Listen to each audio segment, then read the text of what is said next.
Hello అండి, welcome back to our channel. ఈ వీడియోలో మంచి రుచికరమైన రవ ఇడ్లీని ఏ విధంగా చేసుకునేదని చూపిస్తానండి. మన ఇంట్లో ఉండే ఐటమ్స్తోనే ఈజీగా, క్విక్గా, టేస్ట్గా చేసుకోవచ్చండి. రెడీమేడ్ రవ ఇడ్లీ ప్యాకెట్ కన్నా ఈ రవ ఇడ్లీలు మనం ఇంట్లోనే చేసుకునే రవ ఇడ్లీ మిక్చర్ చాలా టేస్ట్గా ఉంటుందండి. అదేవిధంగా ఫ్రెష్గా కూడా ఉంటుంది, ఏ స్మెల్ లేకుండా ఉంటుందండి. అది ఏ విధంగా చూపిస్తాను. ముందు బాంబే రవ అండి, మీడియం రవ అంటారు కదా, బాంబే రవను మీడియం ఫ్లేమ్లో పెట్టుకొని బాగా వేయించుకోవాలండి.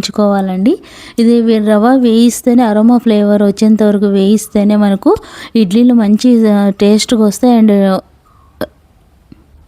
మంచి టేస్ట్గా వస్తాయండి. ఈ రవ్వను మనము ముందుగానే వేయించుకొని పెట్టుకొని 3-4 రెసిపీలకి యూస్ చేసుకోవచ్చండి. అవి ఏమంటే కేసరికి కానీ, ఉప్మాకి కానీ, ఈ విధంగా రవ ఇడ్లీకి కానీ ముందుగానే వేయించి పెట్టుకుంటే మనకు ఒక టైం సేవ్ అవుతుంది. మార్నింగ్ టైంలో ఈ విధంగా అరోమా ఫ్లేవర్ వచ్చేంత వరకు బాగా వేయించుకోవాలండి. దీనికి నెయ్యి కానీ, ఆయిల్ కానీ, గీ కానీ ఏం వేయకూడదు.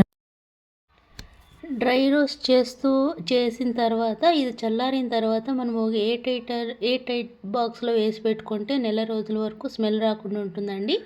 ఇది నేను 2.5 గ్లాసుల రవ్వకు 2 గ్లాసుల పెరుగు వేసి తడిపి పెట్టుకుంటానండి. 2.5 గ్లాసులకు మనకు 4-5 ప్లేట్స్ ఇడ్లీలు అవుతాయండి ఈజీగా. అది ఏ విధంగా అనేది చూపిస్తాను. దానికి కావాల్సిన మసాలా వచ్చేసి మనం ఇంట్లోనే చేసుకునే ఈ మిక్సర్ మనకు చాలా టేస్ట్గా ఉంటుందండి. స్మెల్ ఏమి ఉండదు, అందరు ఇష్టంగా తీసుకుంటారు.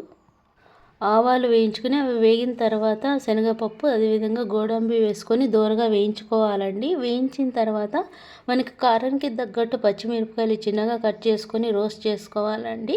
తర్వాత ఒక క్యారెట్ అండి చిన్నగా గ్రేట్ చేసుకొని వేసుకోవాలి. అది వేగిన తర్వాత చల్లారిన తర్వాత ఈ విధంగా మిక్స్ చేసుకోవాలండి. ఈ మిక్సర్లో మనకు రుచికి తగ్గినంత ఉప్పు, సాల్ట్ వేసుకోవాలి. అదేవిధంగా కొద్దిగా సోడా వేయాలండి. సోడా వేసి బాగా కలిపిన తర్వాత ముందుగా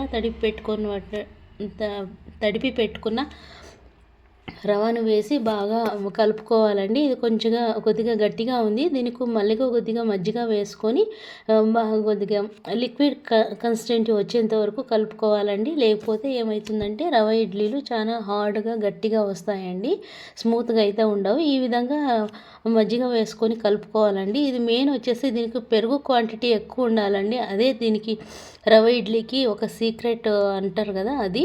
తర్వాత 15 నిమిషాలు రవ బాగా నానివ్వాలండి. అందుకోసం నేను ముందుగానే తడి పెట్టుకున్నాను. తర్వాత ఇడ్లీ స్టాండ్లో నెయ్యి వేసి తర్వాత ఈ విధంగా ఇడ్లీలు వేసుకొని చేసి పెట్టుకోవాలండి. ఇది స్టీమర్లో పెట్టుకొని మనం రెగ్యులర్గా చేసుకుని ఇడ్లీ స్టాండ్లో పెట్టుకొని ఇడ్లీలు చేసుకోవచ్చండి. ఇది మళ్ళీ టైట్గా ఉంటే ఇడ్లీలో గట్టిగా వస్తాయండి. ఈ విధంగా కొద్దిగా లిక్విడ్గా ఉండాలి. ఇది వేడివేడి ఇడ్లీల పైన నెయ్యి వేసుకొని పల్లీల చట్నీతో కానీ, కొబ్బరి చట్నీతో తీసుకుంటే చాలా టేస్ట్గా ఉంటుందండి. ఈ రెసిపీ మాకు నచ్చితే కనుక లైక్ చేయండి, షేర్ చేయండి, సబ్స్క్రైబ్ చేయండి. ఇది మనం రెగ్యులర్గా ఏదో ఒక టిఫిన్ చేయాలని ఈ విధంగా చేసుకుంటాం.